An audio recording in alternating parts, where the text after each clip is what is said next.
Righteous Father, indeed we thank you. We thank you for these truths that are presented to us every Sabbath.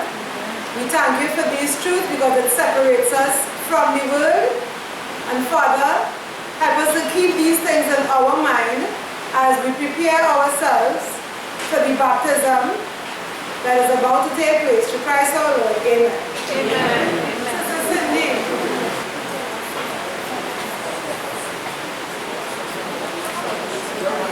Brother Reynold Quarles.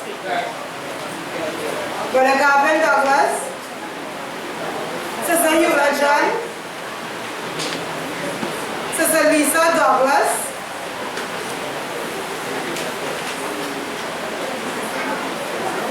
Brother Jeffrey Chapman.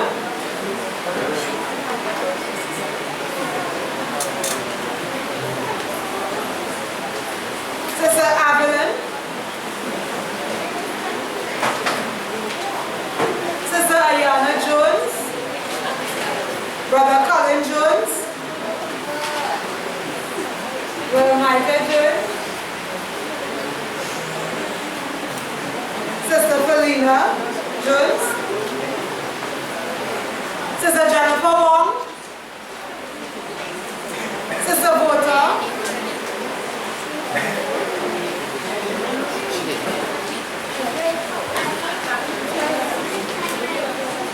Sister Dolores Vota here? Anybody know?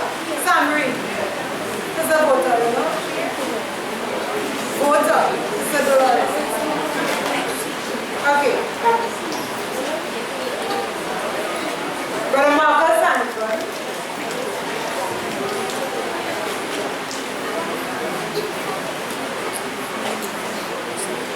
Sister Andrea Farrell. Sister Lindia Lizama. Sister Anna Sandy. Brother Kelly Sandy.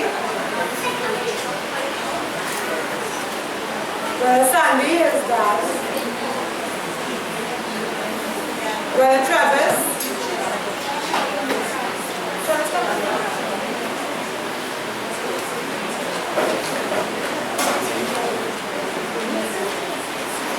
Sister Lydia Dumas. Sister Sheila Dumas. Brother Isaiah.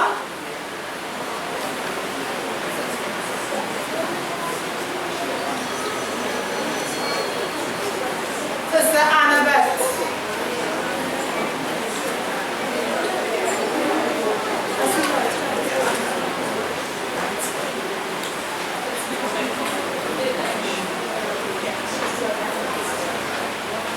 Sister Ornella.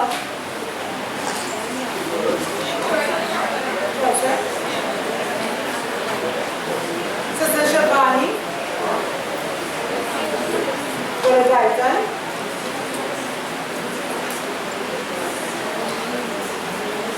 Sister Trey.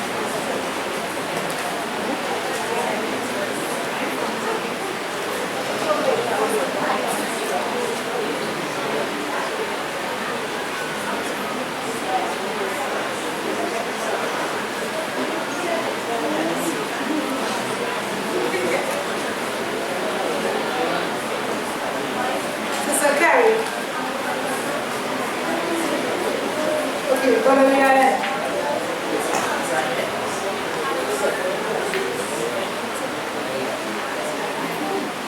Sister Carrie. Yeah. Sister Anita. Brother Trent.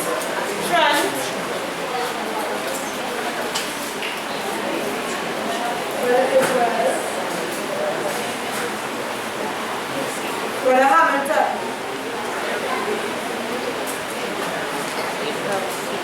Brother Franz Diane.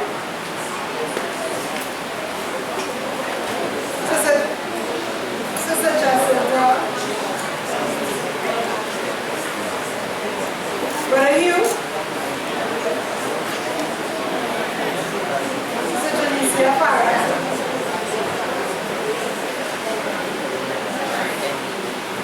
Sister LaSalle.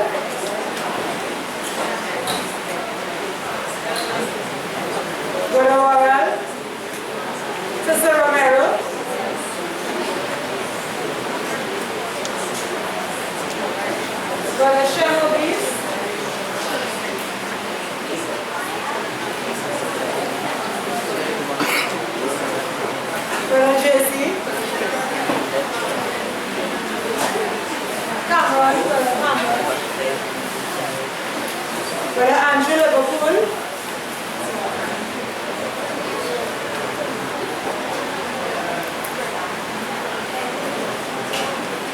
Siobhan.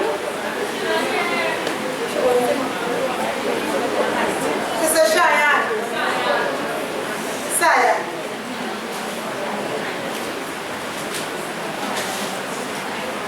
Sister Megan Evans. Megan. Okay.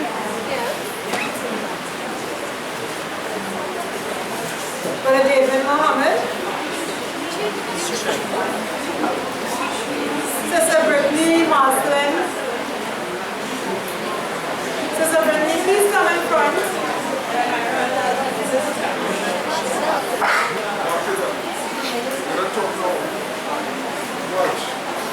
Sister Janaya. Sister Janaya.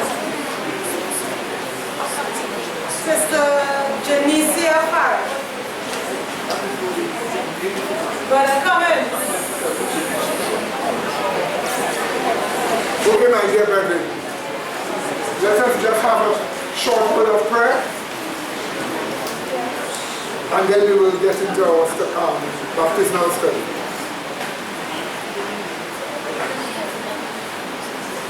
Let us pray. Gracious, loving Father, be with us as we enter into your word. Bless everyone listening to understand and to see your love in it, that they will be attracted to your love and be saved. In Jesus' holy name we pray. Amen. Amen. Okay, my dear brethren, we are talking about sanctification. What are we talking about? Sanctification. And here we have 4 different aspects of sanctification being presented. Lingering victory, conquering victory, achieved victory, and seeing perfection. And notice what you see written below. All in the state of sin-freeness. In other words, you cannot be having lingering victory in the Lord in sin. If you're having lingering victory, it's got to be in the state of what? Sin-freeness. And that's why all is in the state of sin-freeness. Now last week, we spoke about lingering victory. Coming from the word linger, wrong, stay. You abide in the truths of Christ. And if you abide in the truths of Christ, it keeps you sin-free. But you have to be made sin-free first to stay in it. Is that understood? Amen. And while you are abiding in the truths of Christ and therefore remain sin-free, it gives you the opportunity to begin to conquer. Because you cannot conquer while you are in sin. If you're in sin, you already fall. Do you get that clear? But if you are sin-free, made so by justification, and you abide in the sin-freeness, you can now look at your sins, not sins alive in you, but what you used to do before, and deal with it. So the first point we want to take a look at is this important thing. Nobody, and there is no scripture anywhere in the Bible that shows us we have to struggle with and fight with sin. Fighting with sin can't give you the sin of victory. That's why there's not one scripture in the Bible anywhere that shows you fight with sin. So if you're fighting to conquer, it's not sin that you're fighting to conquer. Sin is not a nature. It is not a thing. It's an illusion in the mind. If you think money is God, that is not true. That's an illusion. So if God justifies you, make you righteous, show you that He is God, then when you look back at how you used to idolize money in the past, that's just the past. However, while you are abiding or lingering in the truths that God is God, or the truths about God, you are not in sin. So you call it lingering what? Victory. But abiding is not enough. You need to conquer the past. But you don't conquer the past by making it become present. You conquer the past by using scripture to analyze the past idols. If you used to worship money as an idol, you have to look at the past idol with the truth of the scriptures. But you have to analyze it in such a way that it means nothing to you anymore. You see, the problem is we do not have people with rational investigation, rational looking back through scripture to destroy the thing. And that's what you need to learn, to destroy the value of the idols in your mind with truth.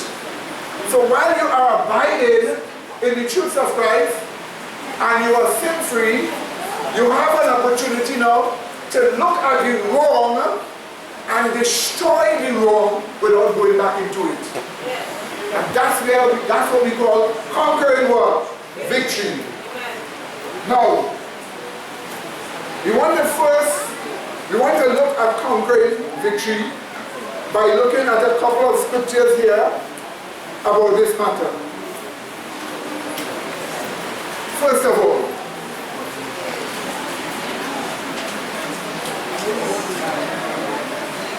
we turn to Romans chapter 8. And we look at 35 to 39. Romans chapter 8, 35 to 39.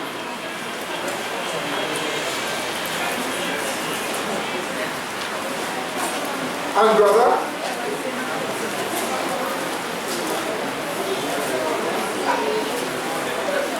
Romans chapter 8, 35 to 39. The first question. Let's read. Romans chapter 8, verse 35 to 39. Who shall separate us from the love of Christ? Shall tribulation, or distress, or persecution, or famine, or nakedness, or peril, or sword? Hold on right here. Did you just see what you read here? The question is that who shall separate us from the what? Love of Christ. Before you sin, you must be separated from the what? Love of Christ. And then it tells you various things people face that separate them from the love of Christ. So the question is asked, shall what? Tribulation, or what? Distress, or what? Persecution, or famine, or nakedness, or peril, or sword. Shall these things separate us from the love of God? Now notice that we are dealing with conquering victory. When you are facing trials and temptation, it is meant to separate you from the love of God. The point is, you must have conquering victory that you are not separated from the love of God. Let's continue. As it is written, for thy sake we are killed all the day long. We are accounted as sheep for the slaughter. Nay, in all these things we are more than conquerors through him that loved us. Alright, hold on right here. In the environment of the early church, death for following Christ was a simple thing. All day long you face this terrible persecution. Now it's coming back. It's coming back. The British government raised their voice against Bible prophecy. They say they hate Bible prophecy and they ban Bible prophecy. The British government.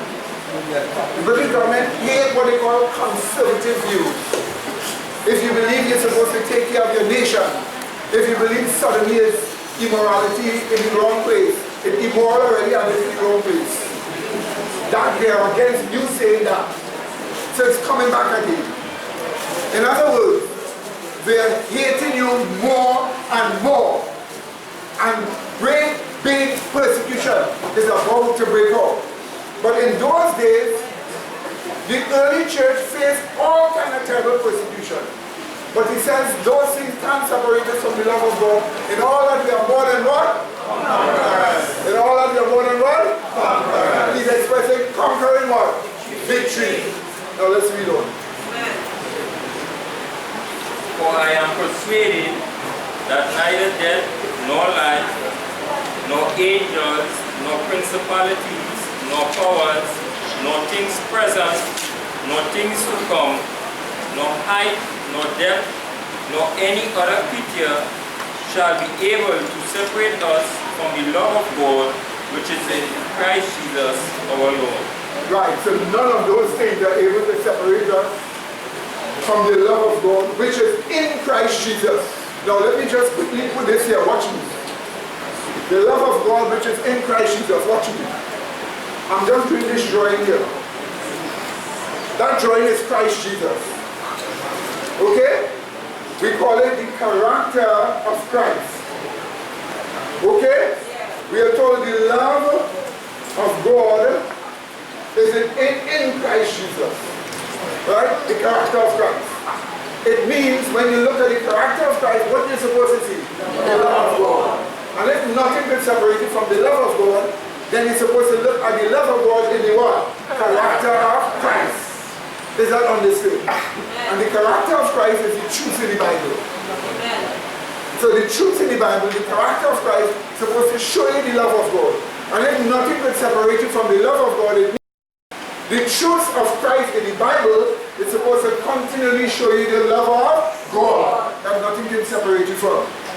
So now that you know this, it is time now for us to look and see what the Bible tells us about dealing with sin. Let me repeat. You baptismal candidates, you are not told to deal with sin as something that is alive in front of you. You can't deal with sin if sin is in you. If sin is in you, God has to remove it what? First. You deal with sin by dealing with the past. If you used to lie, you deal with sin by dealing with the lying.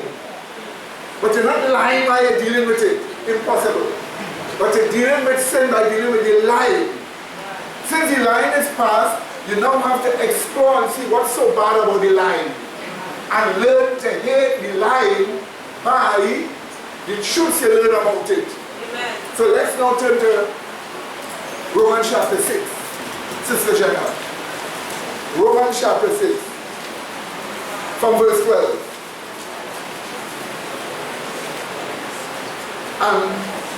And you will read up to verse 16 please.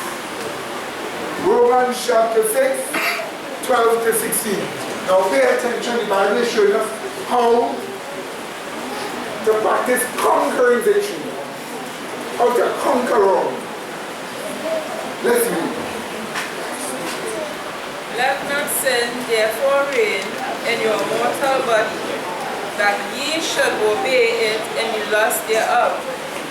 Neither yield ye your members as instruments of unrighteousness unto sin. Alright, hold on right here. Let's go back over that again. Let's go back to verse 12 again. Read it out for us. Let not sin therefore reign in your mortal body, that ye should obey it in the lust thereof. Alright, hold on right there for a while. Let not sin therefore reign in your what? The mortal body, that you should obey in what? In the lust thereof. The lust in your mortal bodies always start with your mind. You don't lust in your belly. You don't lust in your hand. You lust where? In your mind. You feel the feelings where? In the belly and other parts of your body, but the lust occurs where? In the mind. Here is the scripture again. Let not sin therefore reign in your mortal body. What does it say? That we should what? Obey it in the what? The lust thereof. We are actually being told, do not let sin reign in your mortal body, in the passions of your body. But how could you do that? Don't let the passions arise. What did we just say? Don't let the passions arise. Earlier in verse 6, we were told how the passions come. Do not let the passions arise in your body. You say, but brother, I've been fighting over and over, trying to stop the passions from coming in my body. They cannot stop the passions by focusing on the passions. Because the passions doesn't start from the passion. It starts from the what? The mind. Therefore you have to focus where? On the mind and what's going on in your mind. Often, many of us have not given ourselves the opportunity to slow down how we think and see what goes on in our minds. The thought is going in the mind, the passion flow fast. And since we are passion flow, we have a tendency of looking at what we feel, overlooking what went on in the mind quick.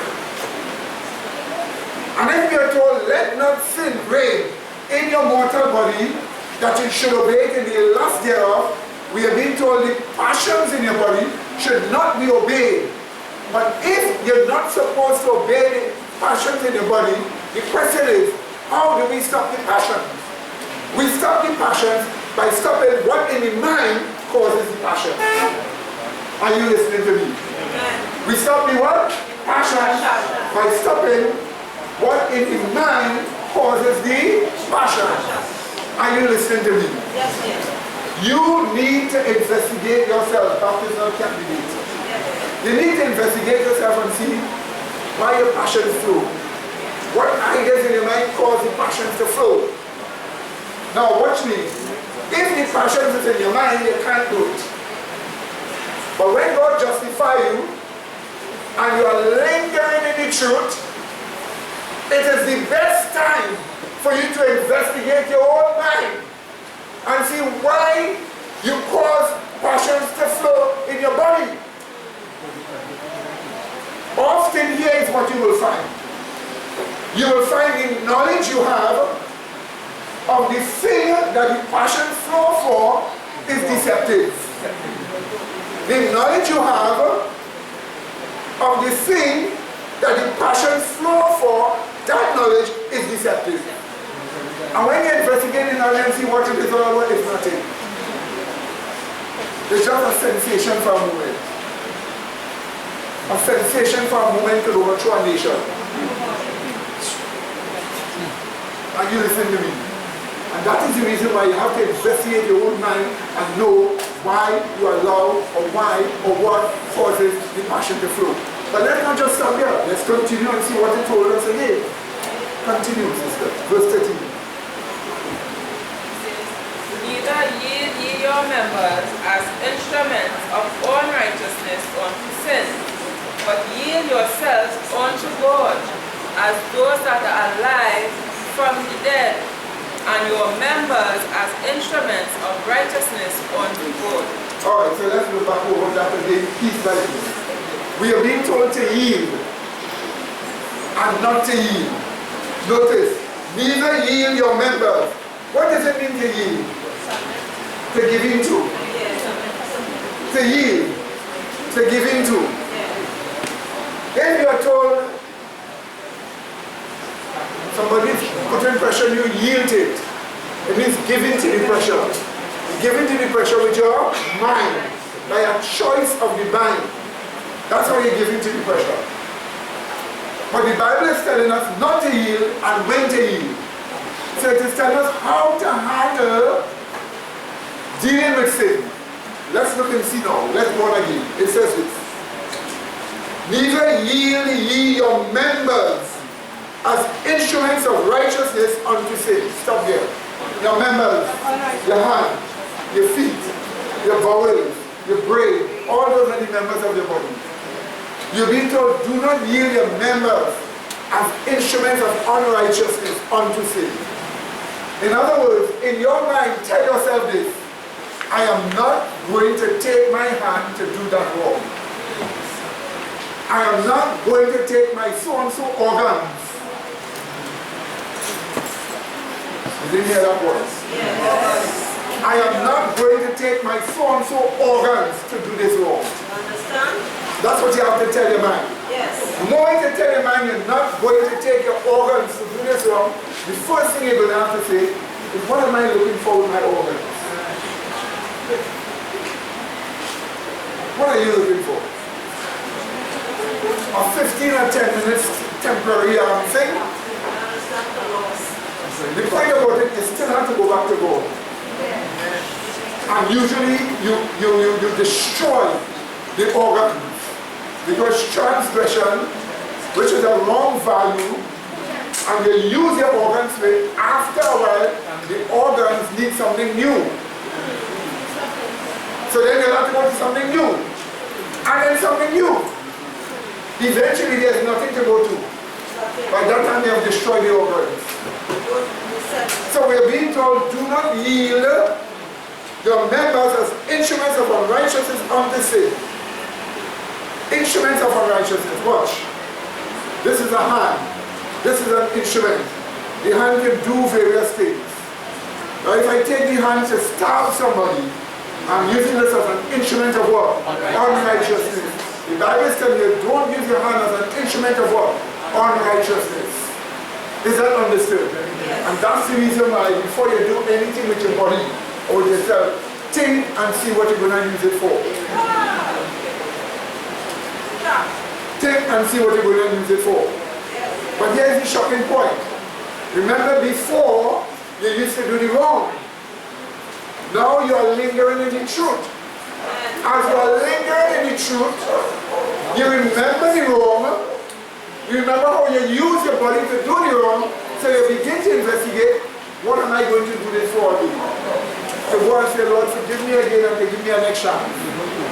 To say, Lord, forgive me again and to give me a next chance. But you give you a chance 1,000 times. The point is, do you give yourself that chance? Often not. Because the human mind have a tendency of when they experience failure over and over, they no longer want to do the thing. Or they if they're experiencing failure over and over in wrong, they still go and do it. But here is what the Bible is telling you. Let's read again. Neither, verse 30, neither yield your members as instruments of unrighteousness unto sin, but yield yourselves unto God as those that are alive from the dead, alive from the spiritual death, that is. And your members as instruments of righteousness to God. Now here's the point. What does it mean to yield yourself to God? God speaks to you through the Spirit of truth. When He, the Spirit of truth, is going to guide you to what? All truth. That is God speaking to your mind. So to yield yourself to God means you must yield your mind to the truth that is presented to you by God. So, in conquering victory, truth comes to your mind, yield to it. Give in to it. Accept the truth as the truth. Is that understood? And then take that truth and pursue analyzing the wrong. Did you hear me? Take the truth and pursue analyzing the wrong.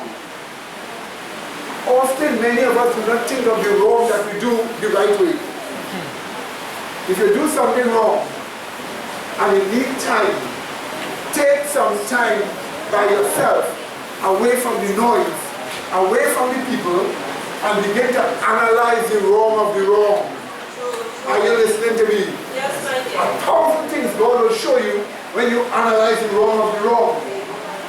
And children, that's the reason my parents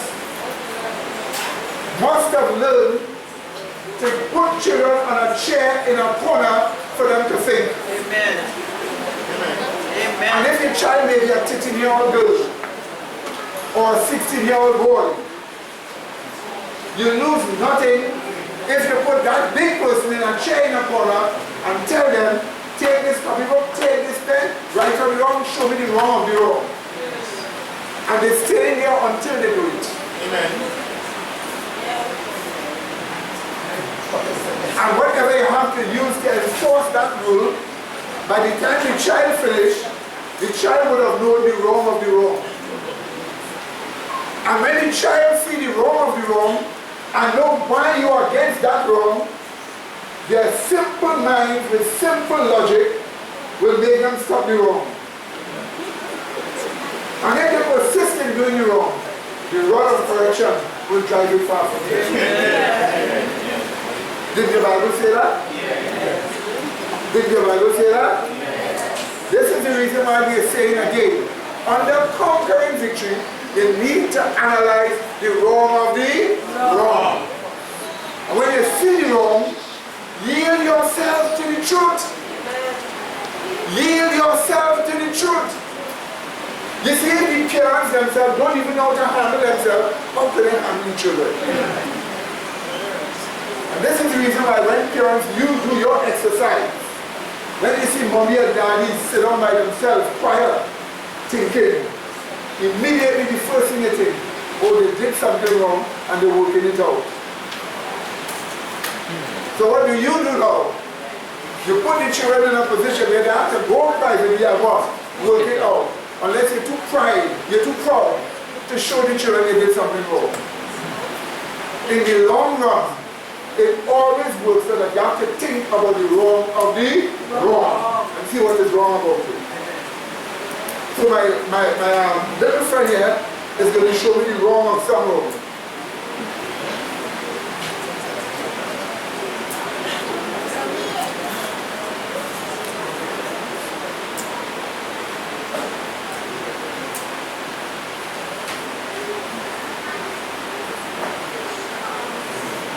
Son, I want to go and write on this.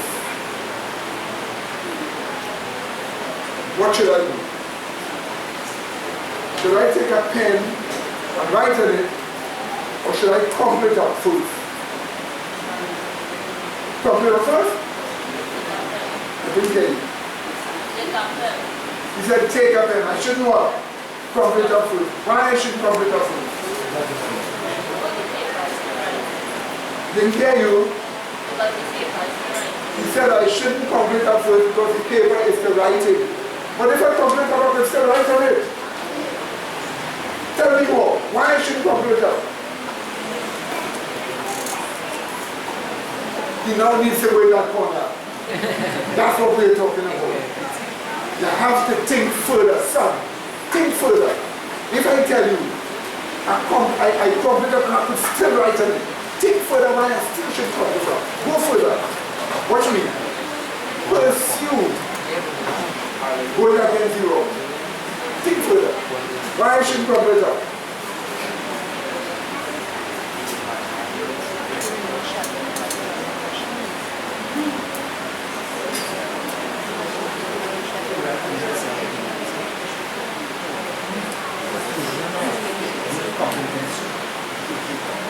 You all want to get baptized and you can't tell me why I should crumple it up? You want to tell me, son? Why I shouldn't crumple it up? Don't smile when you talk to me. Why is it wrong to crumple it up? I didn't tell you. But if you give it the right time and I crumple it up, it's still right on this.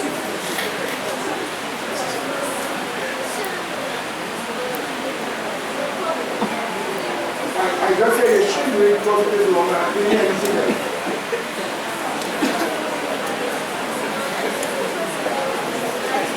So if you give me the right one, I'm not a computer. Why?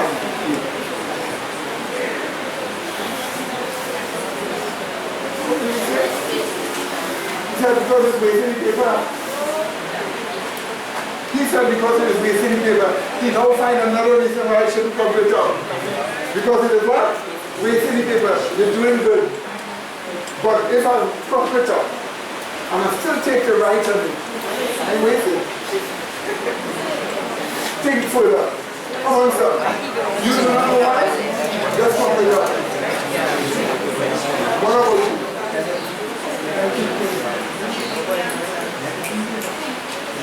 You always think about yourself before you think about the paper people up. Come on. Yeah. Why should I not crumple this paper up? Sorry? I will not see the words properly when I what? Crumple it up. Beautiful. But I can crumple it up and then smooth it out.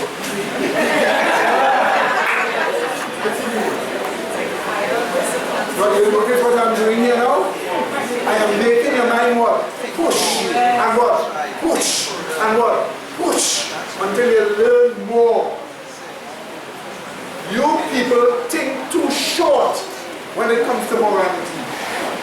You don't pursue thinking and thinking more and more. The Bible speaks about hoping against hope and fighting right down to the last. We are looking for a reasoning. I can still write on it, but why should I not pump it up before I write on it? Now here's what I'm showing you here. I am showing you need to think more. What does he show you? You need to think more. You need to pursue your passions with thoughts of the truth more. Yes. Pursue your intentions with thoughts of the truth more. Yes. Many times, the Holy Spirit will then show you you'll be making a very serious mistake. Or sometimes you will find how hard your heart was. And remember, in the kingdom of heaven, it's not like the earth. You're not going to raise a cutlass and chop up your mother on the back and chop off her hand, and then the state protect the child. While the victim is not even considered. That is not any cause of heaven. If a 12-year-old could do that to your mother, they could do the time. If they just need counseling and send them among other children, you're giving the wrong signal to children. You're telling them if you're young, you're not responsible, do what you want.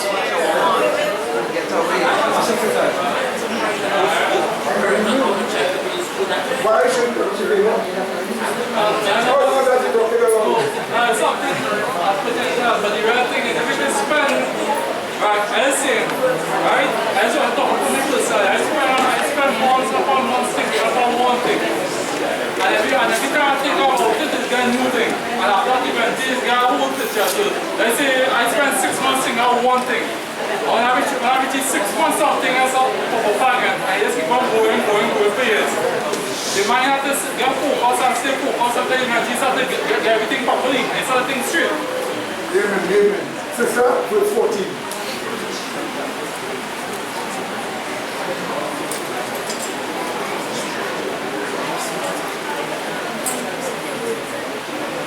Verse 14 says, "For sin shall not have dominion over you, for ye are not under the law, but under grace." Notice what we are told. For sin shall not have dominion over you, for you are not under the law, but under grace. Now some people use the word under the law wrong here. The thing when it says you're not under the law, it means you're not supposed to obey the law. That's what they think it means. So they're telling you sin should not have dominion over you because you're not supposed to obey the law. That's a satanic doctrine. They misuse the word under the law. Sister Jenna, treat 19 for under the law. Let's see what it means.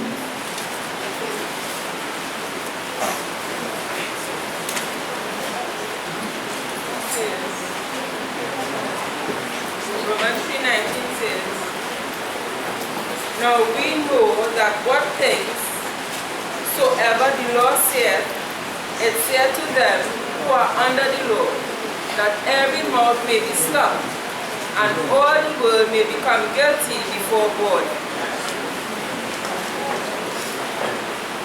Amen, amen, amen. Right, so notice this here. That every mouth may be stopped. So under the law means under the condemnation of the law. But notice what we have told you. For sin shall not have what? Dominion over you, for you are not condemned by the law, but under grace. Now a person who is not condemned by the law, it means that they were justified or made righteous. There is therefore now no condemnation to them who are what? In Christ Jesus. So if Jesus Christ is in you, you are no longer what? Under the condemnation of the law for those sins. Now if you're no longer under the condemnation of the law, it would mean you're now under grace. So you're under the administration of grace. So grace is being administered to you. So if grace is being administered to you, you now should find a means of handling all those wrongs. Because you're no longer condemned. You're under the administration of grace. Now comes the next verse. Sister. Chapter 6, verse 15 and 16. It says, what then? Shall we sin because we are under the law? Read it again. What then? Shall we sin because we are not under the law, but under grace? God forbid. Wait a minute. So those who claim that under the law means they're not supposed to obey the law, the Bible is asking you, shall we sin because we are what? Not under the law? So if you think under the law means you're not supposed to keep the law, the only question is not, should you sin? If you sin, what were you doing? You're still breaking the law. So shall we sin because we are not condemned by the law, but under the administration of grace? What does it say? What does it say? God forbid. Now here comes verse 16. Know ye not that to whom you yield yourselves servants to obey, his servants ye are to whom you obey, whether of sin unto death or of obedience unto righteousness. So here's the point in this text. You are only a servant to whom you yield yourself to. Did you get that? You are only a servant to whom you what? Yield yourself to. If you yield yourself to the truth, aren't you a servant of the truth? Yes. And that is why this here is telling you, you need to exercise psychological yielding to the truth. You need to exercise what? Let me put it another way. You need to exercise mental yielding to the truth. That's what this is telling us. Mentally yield to the truth. To yield is to give in to the truth. If the truth says such and such, give in to it. Despite what you may want to do. If the truth says such and such, what are you supposed to do? Give in to the truth. This is conquering victory. You're fighting against the wrong without doing the wrong. And as you're fighting against the wrong, when the opportunity comes, you never go back into it because you're fighting against it that it will not come back. But if you yield, then you need to be justified over. Repent and believe and God will justify you over and then send you back to deal with it. Is that understood, my dear brethren? This is how we face conquering victory. Somebody send a note to me and tell me, you shouldn't crumble the paper because no matter how neat you write on it, the paper will still be unpressable or some kind of thing like that. Alright. Good enough reason. Probably I shouldn't even tell you why you shouldn't complete it, you go and write it. You go and write something on it. You're writing it for yourself or for someone else. Whoever you're writing it for, whether it's your own mind or someone else, if you crumple it up after you're writing it, it's not good for your own mind or the person you're presented to. Therefore, if you're going and writing it, just make sure it is smooth and okay and writing it, but don't crumple it up after. Take your own self who is going to be reading it, or somebody else who is going to be reading it into consideration. You certainly won't want the government to give you a crumpled up test paper. So always take into consideration who it is being presented to, you or someone else. Don't crumple it up. Children, those of you who say you want to get baptized, next question for you children. Next question for you children. If your parents send you, yes, smile much as a word. Nice smile. The parents send you, go and sit in a corner on this chair and think and see why you did the wrong you did. And you go on the chair and you sit down and you hear the television. watch me. Don't watch sideways, watch me. So you hear in television, so what do? You're turning around. What should you tell your parents?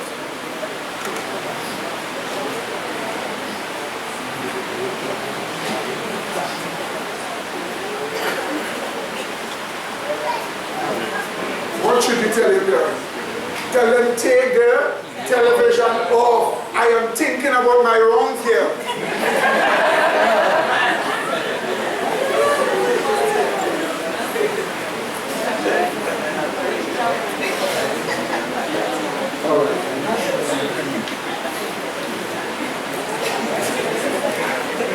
Thank you.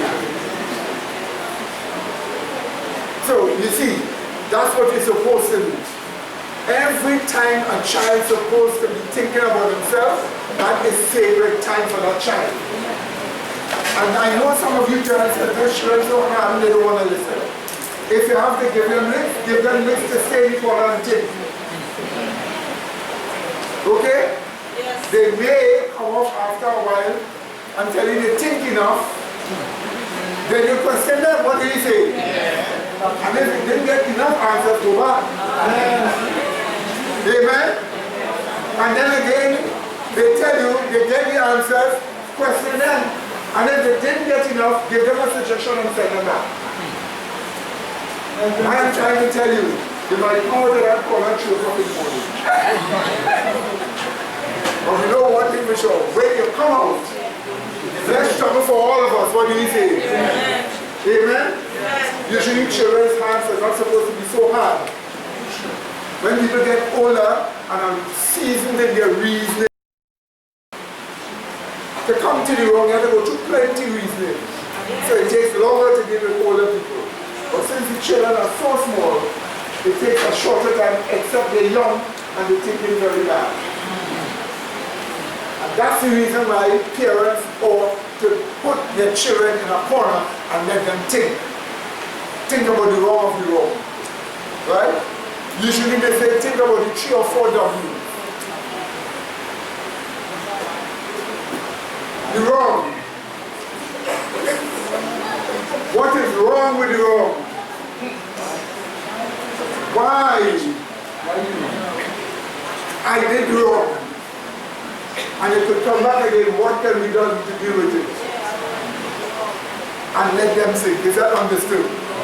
Do everything in your power. If you do it, you'll get results. If you do it, you'll what? Get results. If the child reaches 14, 15, and they think that they are the best looking thing since Adam was ever created, then when they put down there to sit down and think, they should come and give you some kind of high thing that Adam would give. Or if they think they're the best looking thing and they're so done, send them back. You understand what I'm saying? Until they live. Because let me ask you a question. What is the purpose of women? What is the purpose of men? For everybody it is to glorify God. Amen? Yes. The child first has contact with the mother, the female, and are grown up under the morals of the mother. Mother has a moral childbearing purpose if they have children. And the father adds to the morals that are given. But none are supposed to fight each other and contradict each other. But if they are trouble, then negotiate a way out for the sake of the children. Because in the long run, you do not want to create little monsters in your house which will kill other people's children who grow up. Is that understood? And that is the reason why give your children a chance to think. Show them how to think. Encourage them to think. And if they give you trouble, find a way to put them back there until they give you an adequate philosophy. Is that understood? Sister Edith.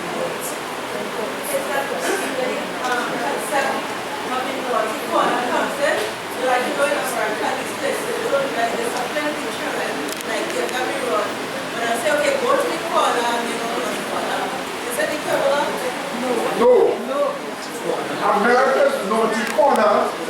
just isolate America's naughty corner, just isolates the child to do what they want to do in the corner. That's right. And they misbehave them when they're ready, they come up because they went into the corner. The corner that God gives to them is a thinking corner. With a book in their hand, a Bible in their hand, and a pen. And they're telling you why they did the wrong they did, what was wrong with the wrong, what was the wrong of the wrong, and what they should have done. When they come out of that corner, they're supposed to give you an adequate biblical answer. And they will stay in that corner until they give you an answer. Amen? Amen? Amen? Amen. I'm not hearing some of you all say amen.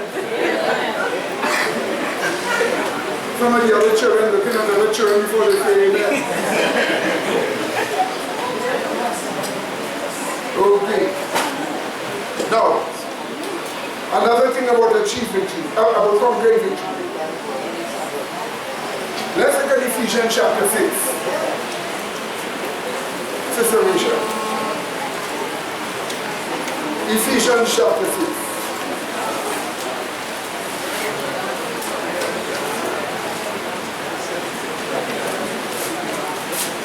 We look at the 11th verse.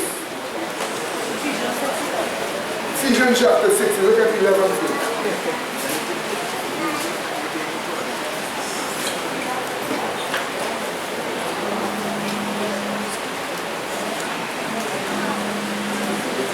It says, put on the whole armor of God, that ye may be able to stand against the wiles of the devil. Alright, very good. So in conquering victory, we are being told that we have to put on a certain armor that we might be able to fight against the methods of the devil. So the devil has different methods in coming to all of us. You must learn to see when the devil is coming after you. Because they wrestle against wicked spirits. You must be able to see when the devil is coming against you. Some of us Christians are too proud. Christians, quote unquote, are too proud to even want to see when the devil is coming at us. Even know the fact that the devil can come after you. The devil can come after me in 1,000 ways. The devil can come after you all. When the devil is coming after you, you must have a special armor to be able to deal with his methods. You didn't just hear me. Yes. You must have a method. You must have the method from God to deal with the methods of the devil. Because the devil often comes after you all. Are you listening to me? Yes. The devil knows if he comes and tell you, break the Sabbath, it is wrong, you will say, are you crazy? So what the devil will come and tell you?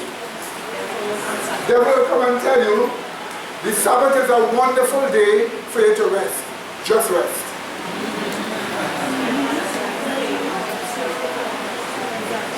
In other words, he is telling you, don't strain your mind on any big, deep study.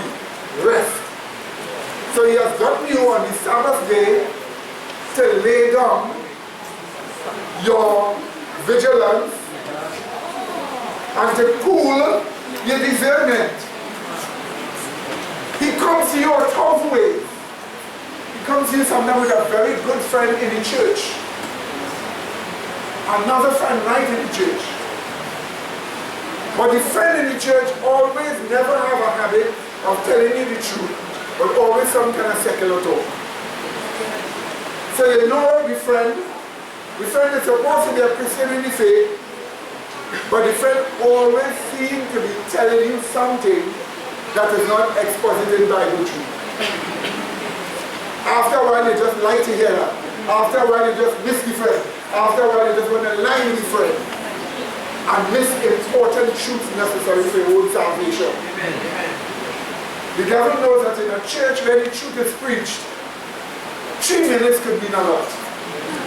So they always find 1,000 ways to remove your attention. Sometimes I am standing right here and I am speaking. And I have to watch my tone, my expressions, just to keep your attention. Just to keep your attention. Knowing that if you miss the flow, you see, the mind, the human mind, let's say these are thoughts in the mind. These thoughts each have a logic behind it, but it is stored in your unconscious mind. These thoughts each have a logic behind it, and it is stored in your memory bank or your unconscious mind. You need to understand your memory bank is like the sea with the waves. Each thought there in your memory bank is a wave of truth or a wave of knowledge. And any new knowledge that comes into your mind immediately affects the whole ocean. Everything you learned in the past is adjusted by what you learn now. And so the waves move in your mind of knowledge. You don't discern it, you don't see it, but it happens. So by the time you finish, that whole wave of knowledge move up in your mind, either for better or for worse.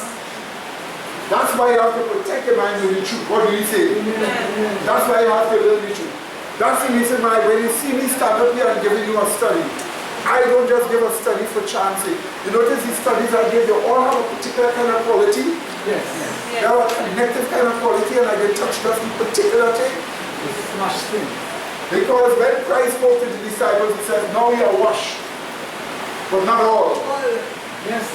Because not all will receive it.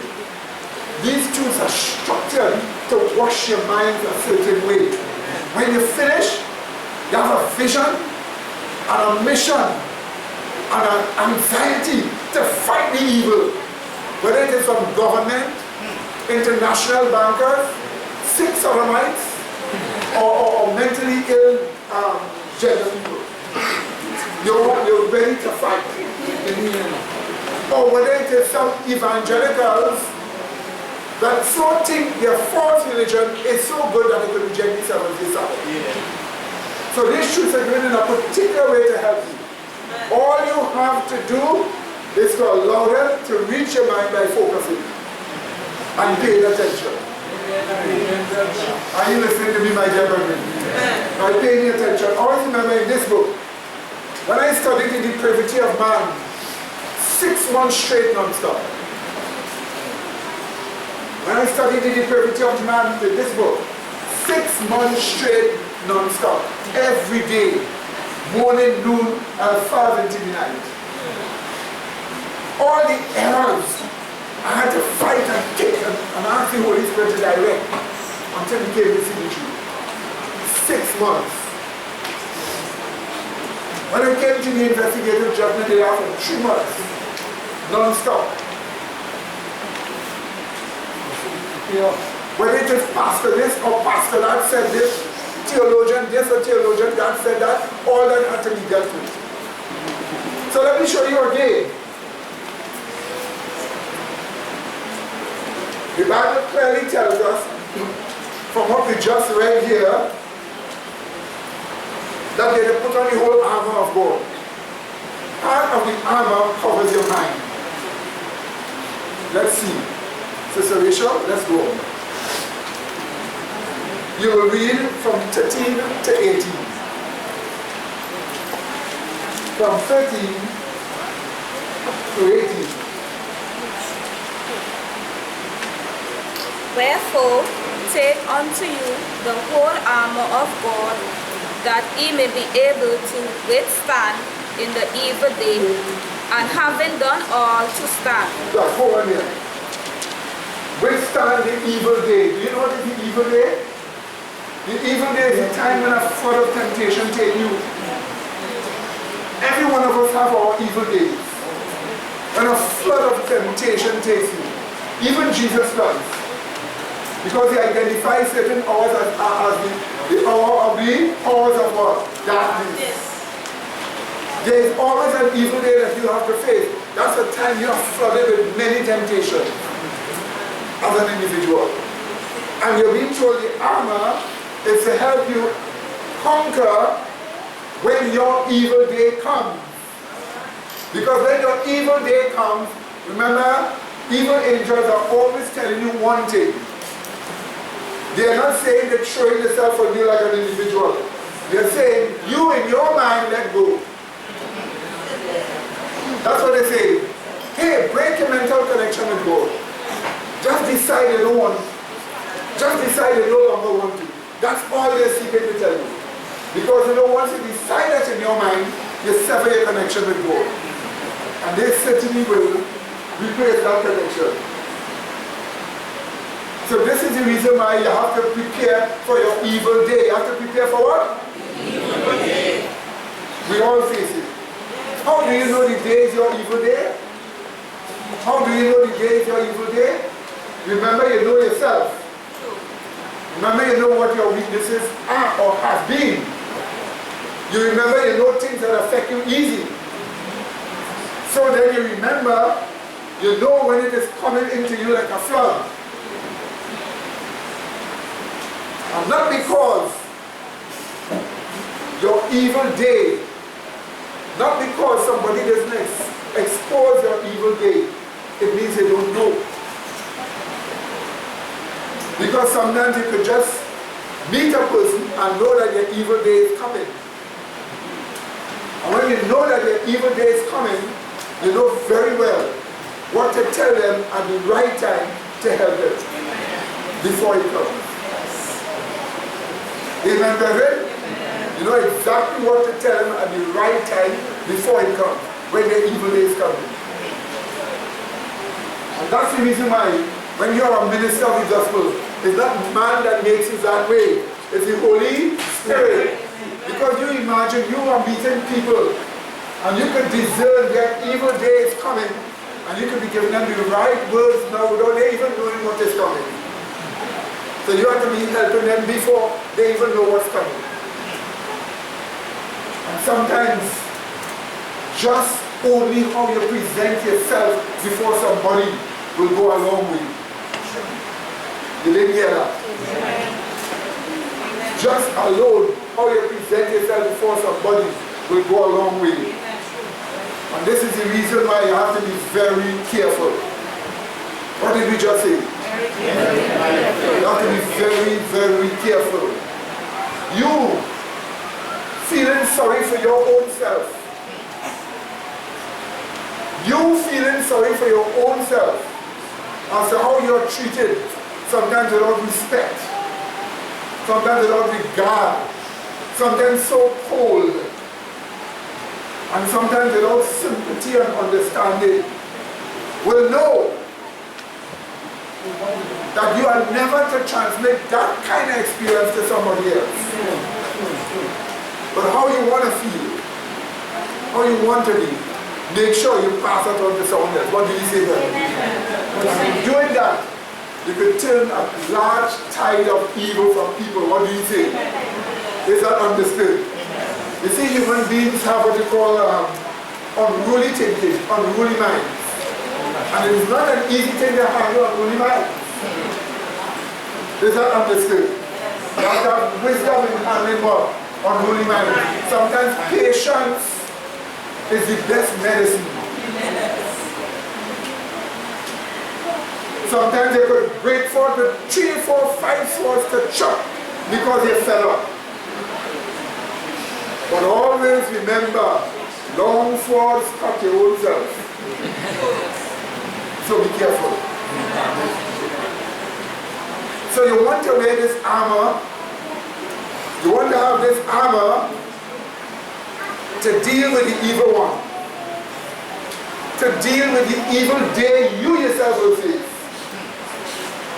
Let me tell you something. I have met brethren here who faced their evil day and they could have been lost. And I have to be careful how I talk to them, careful how I analyze the evil day for them, careful with the wisdom that was given to them to deal with it. And today they are here. So that they will pull from the jaws of destruction. That's why you have to be careful. You have to be careful when you're dealing with other people. Not all of us relate good sometimes. We all treat one another bad sometimes. Because we are in our evil day. That's the reason why you need to understand how to handle the evil day. What do you say? Amen. The evil day that you are facing doesn't mean you have to yield. But if you yield and do the wrong, it's more evil for you.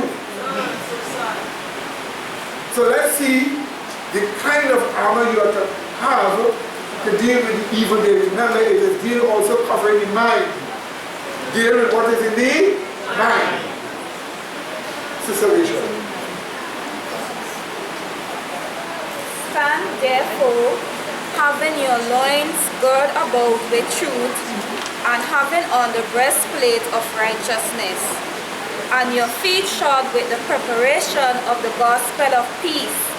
Above all, taking the shield of faith, wherewith ye shall be able to quench all the fiery darts of the wicked. And take the helmet of salvation and the sword of the Spirit, which is the word of God, praying always with all prayer and supplication in the Spirit, and watching thereunto with all preservation and supplication for all saints. Right. So let's just break it down now. Okay? Verse 14. Stand therefore, having your loins girt about with truth. Your loins. Girt about with truth. Think about that cloth around you. Usually when people have a lot of work to do, they have a cloth around them. As soon as they want to do, they put on the cloth to do the work. We've been told that cloth is the truth. In other words, they must be very willing to use the word truth only. Some people use their own anger, or some people use the way they used to behave before. But we are told they're supposed to have their loins girt about with the word truth. So they have the truth ready to use.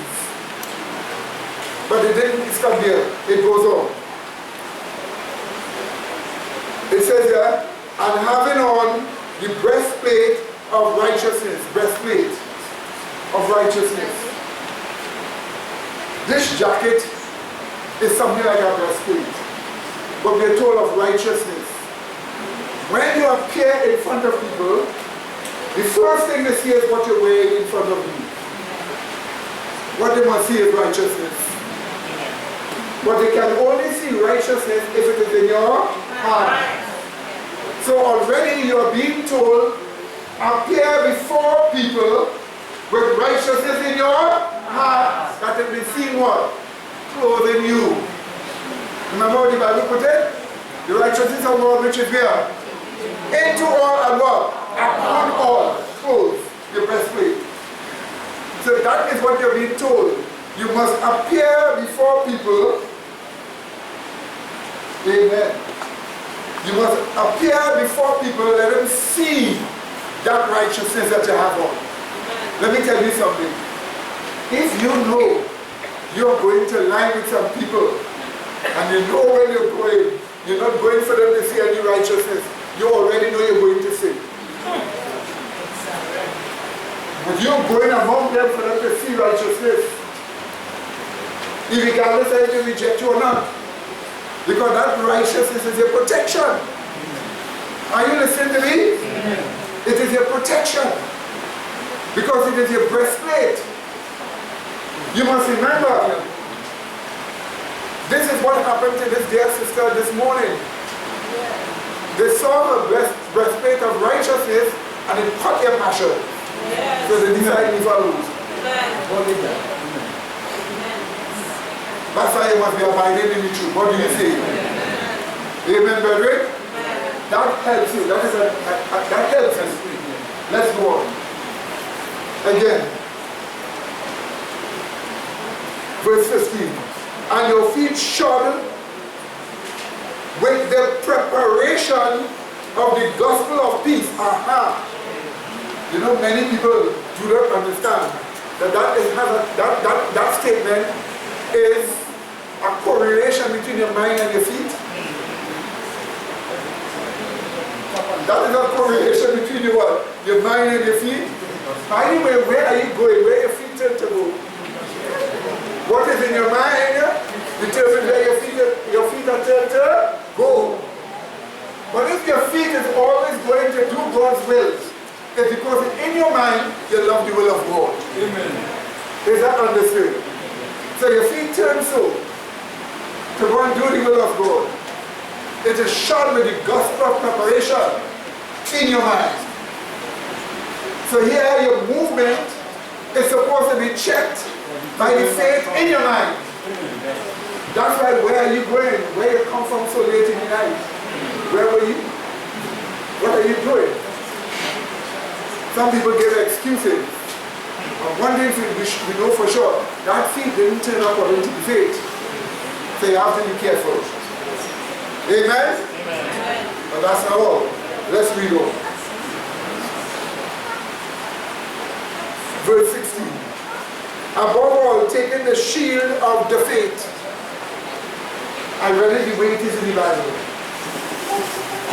It's not taking the shield of faith. In the Greek text, it's taking the shield of the faith. With a shield, you defend yourself. You're being told defend yourself with the truth.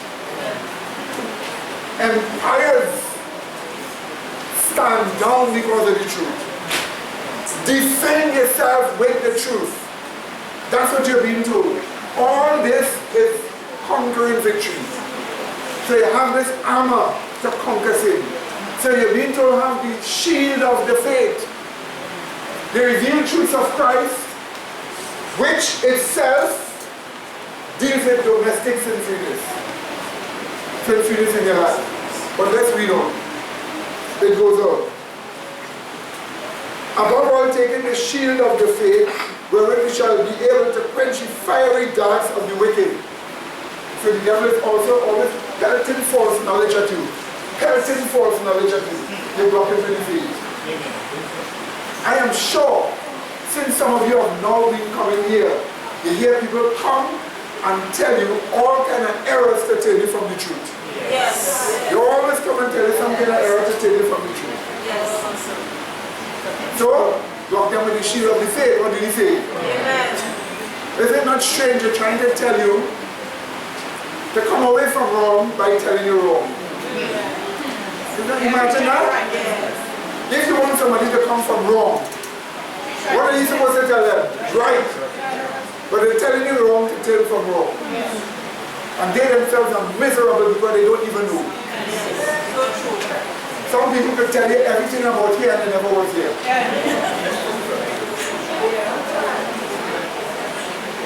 And some people lie about being here when they were never here. And some people tell you because this X and X have this fault, don't go there. Which means that I have no fault, come by me. Because if you have fault, why are you telling them that? So you know, my dear brother, when all the fiery darts of errors come pelting at you, block it off with the revealed truth of Christ. Amen. The faith of Christ. Amen. Learn these things in your mind. Learn to practice it. Had I not learned, I would have never been here to see you people. Had I not learned that. Amen. Because I faced it every way, from all kind of attacks. Attacks from all kind of people for years. All kind of delusions. Delusions from the United Nations. From the New Zealand Consulate. From a whole set of people. Over and over to turn me away. And I always had to make sure I keep the revealed truth. Amen. But how did I have those revealed truths as a niece? You would always see me open my copybook, take my pen out, meditate and write it. What do you think? And today some of you all have written books because you learn that culture. Is that understood? Writing, piles. Copybook number 165, 175, piles. Just writing. Which when you go back, so who get it could sit down and read some and learn some truths. But they all belong to total knowledge that is in your mind. What do you say? When new thing comes in, those ways are very pleasurable. truth. Amen? Now let's read on again. We are told, and take the helmet of salvation. Did you see that? Where does the helmet go? On your head. What is the helmet of salvation? It is in your mind a consciousness that you're being saved. If you know you're being saved by the truth, are you going to just walk in a club and do what you want to do? No. Aren't you not going to be careful what you let get into your mind? Yes. Because you know you are being what? Saved. So you have the helmet of salvation. Let's see what else. We go on. It says this. It says, and the sword of the Spirit, which is the word of God. In other words, you cut with the word of God. You cut with what? The word of God. I remember in the very early days when my faith was being developed, I am talking about officials reasoning with me to destroy my faith. And look at me.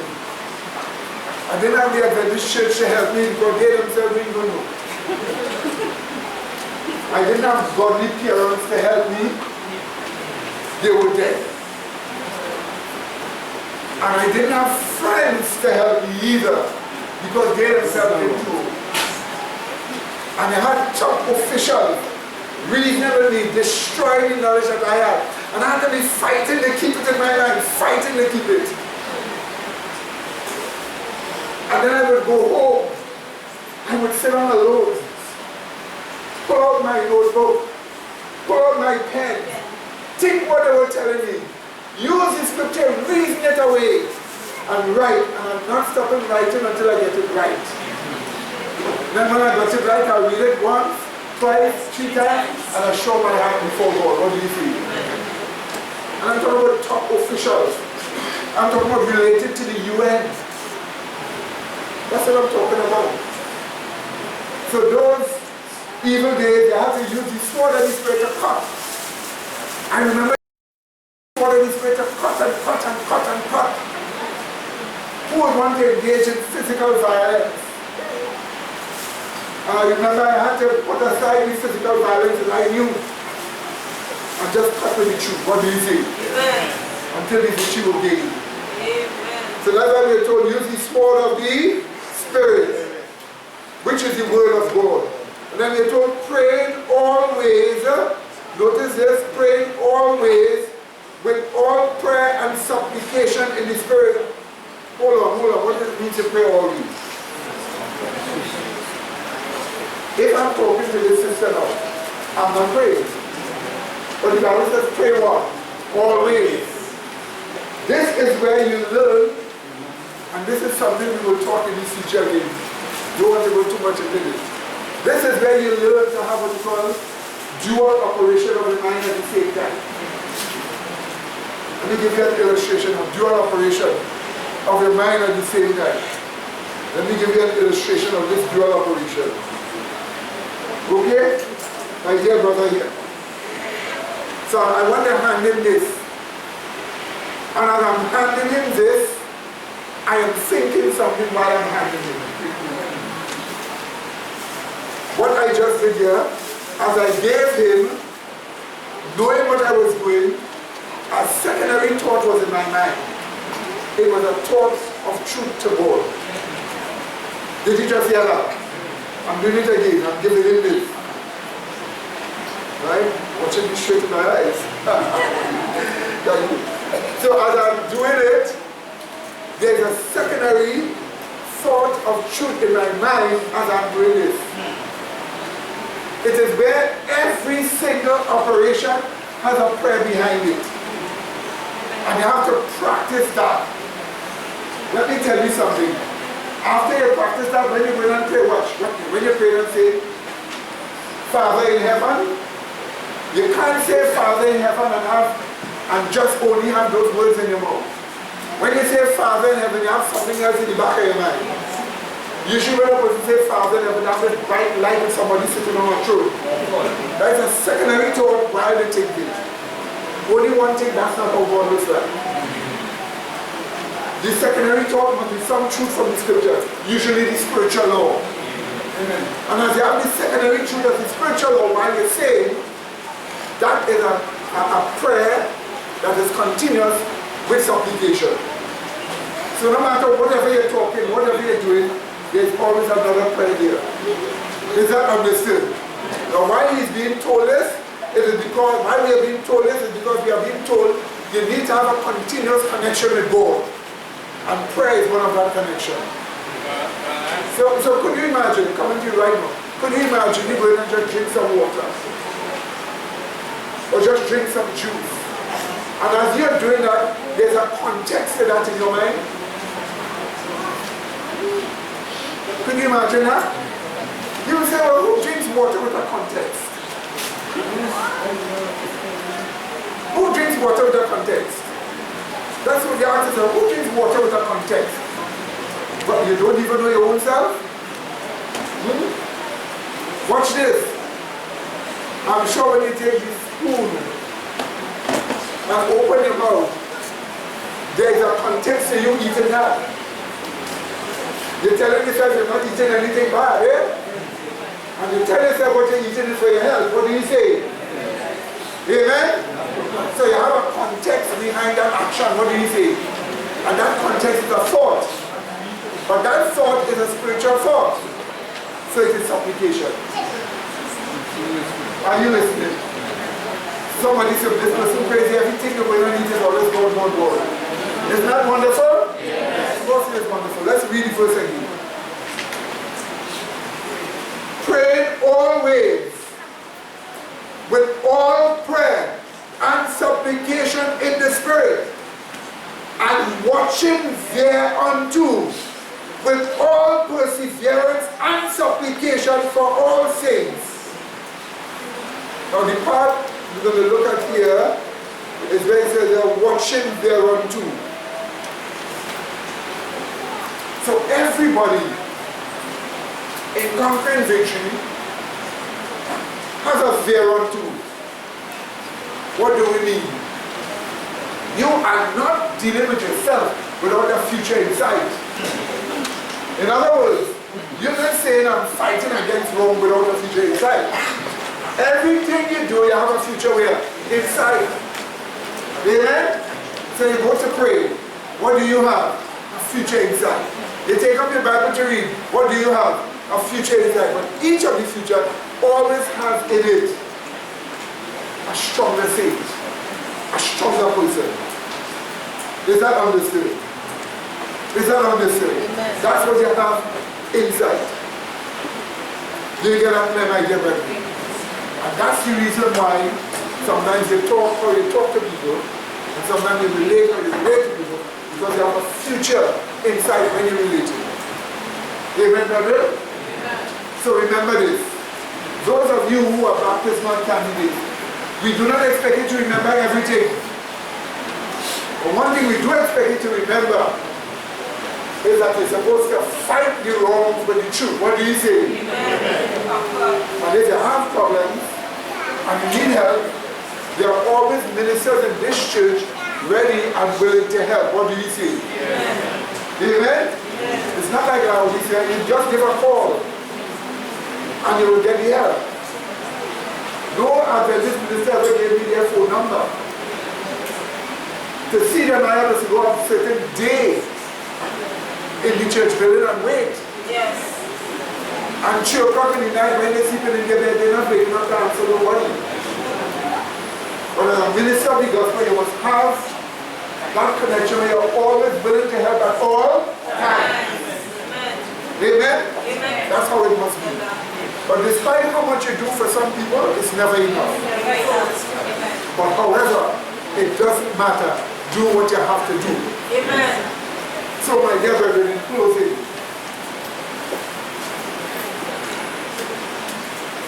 Lincoln and victory. You are abiding in the truth. When you are abiding in the truth, it is in the state of sin freedom, not in sin. Conquering victory. When you're conquering, it is always in the state of what? Sin freedom. You know what you have to do? You have to stop your depression. You have to stop always thinking it's sin, sin, sin. Stop giving sin this big glory that it doesn't have. Stop making sin seem to be the big bad wolf. When God will move it from you, don't think, well, I will do wrong because I like wrong. I know what I should do through the truth, let me do it, forget the wrong. And if I have problems, let me ask God to forgive me and go again. And then ask for forgiveness and go again. And one thing we are sure about, we will get through. What do you say? Amen. We will get through. And then we will have achieved victory. On that achieved victory is when all the faults that you have ever had, if you could check your faults to be 500, all the faults that you have ever had, you have dealt with it with the faith of Jesus Christ, and none of them no longer means anything good to you. That is achieved victory. When you develop with that, you will be sealed in that state of what? Perfection. But the aim is to get rid of your faults, therefore make it mean nothing to you. Is that understood? In the long run, watch this. If I'm using the right word, magic. In the long run, watch this. What is the value? What is the value of stealing? Of lying? Ask yourself, what is stealing or lying? If you take something that doesn't belong to you, to hold it and keep it for yourself, that's stealing. That is a delusion. In the first place, it doesn't belong to you. In the second place, your actions are wrong. Sin is a delusion. If you're holding a value in your mind of something as God, that's a lie. It is not God. Sin is indeed a delusion. But a kind of delusion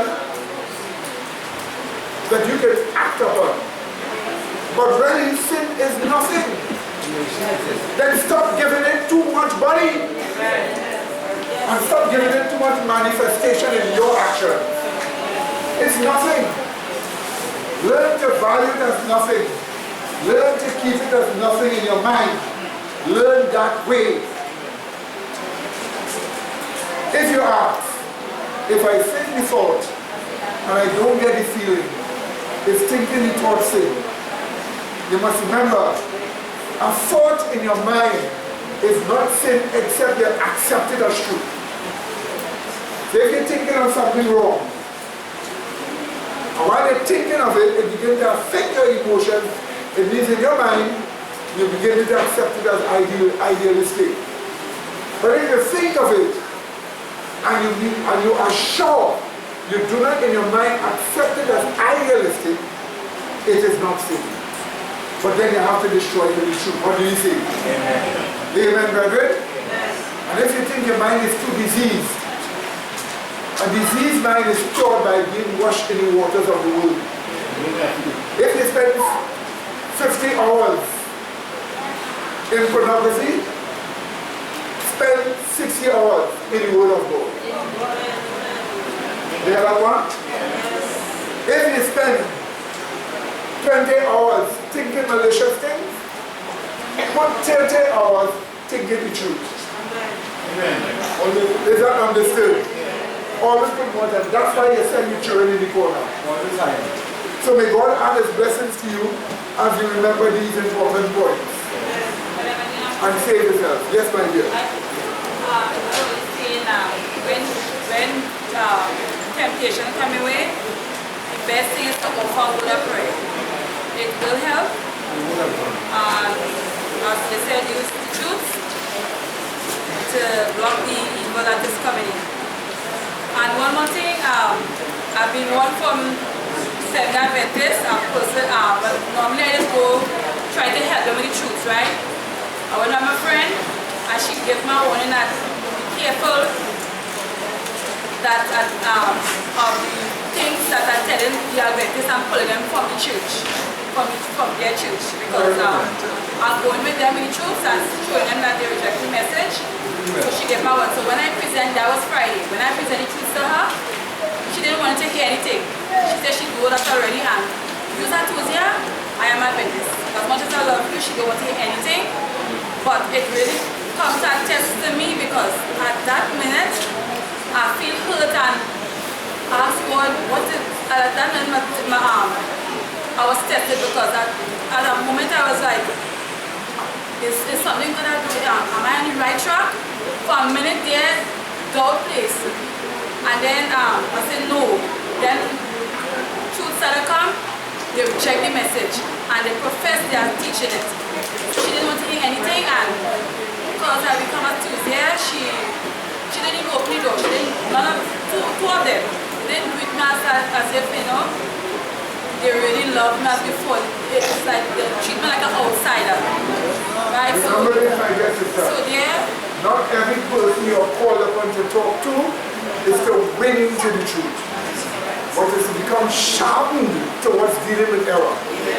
Yeah, but you see, I have a desire to show people, as I said, to help people who are in darkness, and this is what I get, but I still propose in my mind to go forward with the truth. Amen. Yes, my guess is so.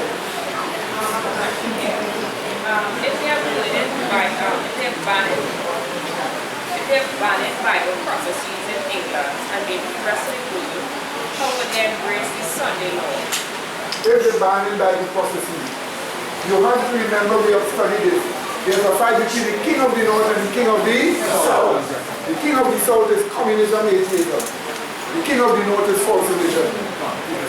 Remember the Bible tells us the king of the north will come and destroy the king of the south and take over.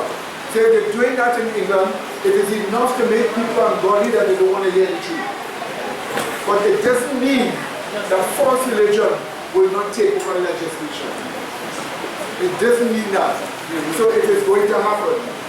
But I was disgusted at hearing that Mr. Cameron, not the Cameron, Mr. Cameron, ex-Prime Minister of England, standing up and saying he's going to fight against Bible prophecy. He's on a suicide mission for himself. Yes, that's right. Because all they are the communists. But afterwards, the king of the north, the Bible says, will come back, which is false religion. Right? So that's what's going on.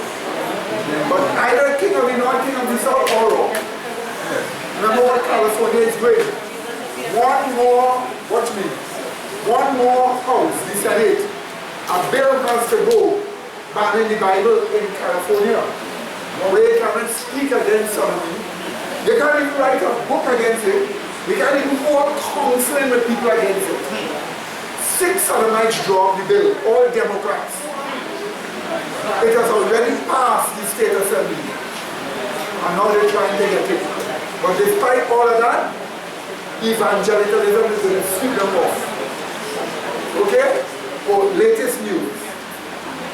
This week, President Trump has decided to do something for the evangelicals.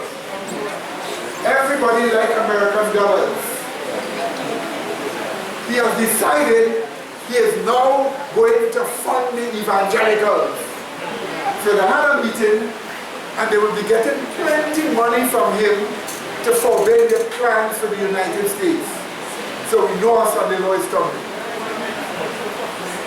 While that is happening, the king of the south, the atheists, are trying to ban the Bible. They're trying to stop the Bible. Remember what happened in China? China already called up evangelicals and tell the evangelicals, come to China, let's hear what you have to offer. They came to China and they're offering. Fast forward to 2018, China has banned all Bible versions from the internet in this country. So there's a fight between the king of the and the king of the South. That's right. Got it? So please let us start. Let us pray, brethren. Let us pray. Gracious loving Father, we thank you for your great love and kindness towards us. Your love that has shown towards us in the truths of the plan of salvation. Have mercy upon us. and bless us with your presence in our hearts. We leave this Sabbath day with the truths of Christ in our hearts. We have been washed by the truth. We have humbled ourselves to your word. And we thank you for the light you have placed in us. May we walk in obedience to your commandments. May we keep the light of truth. May we learn your wonderful character and nature. And may we develop in conquering victory to achieve victory and see perfection.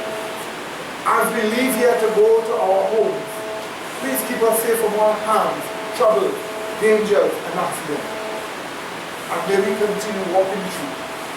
In Jesus' holy name we pray, with thanksgiving and giving. Amen.